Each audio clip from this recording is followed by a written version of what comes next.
ಅಲ್ಲೋಡು, ಕಾಣಿಸ್ತಾ ಇದೆಯಲ್ಲ, ಅದೇ ಅರುಂಧತಿ ನಕ್ಷತ್ರ.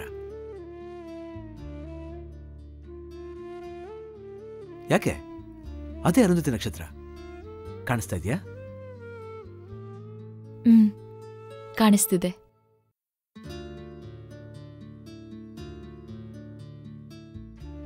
ಹಗಲೊತ್ತಲಿರಲಿ, ರಾತ್ರಿ ಹೊತ್ತು ಕೂಡ ಬರಿಗಣ್ಣಿಗೆ ಅರುಂಧತಿ ನಕ್ಷತ್ರ ಕಾಣಲ್ಲ. ಪ್ರತಿಯೊಬ್ಬ ಗಂಡ ಕೂಡ ತನ್ನ ಹೆಂಡತಿಗೆ ಇಲ್ಲಿಂದನೇ ಸುಳ್ಳು ಹೇಳಿ ಆಕೆನ ನಂಬಿಸೋದಕ್ಕೆ ಶುರು ಮಾಡ್ತಾನೆ. ಅದರ ಅರ್ಥ ಪ್ರತಿ ಗಂಡ ಹೆಂಡತಿ ಸಂಬಂಧ ಒಂದು ಸುಳ್ಳಿನಿಂದ ಶುರುವಾಗುತ್ತೆ.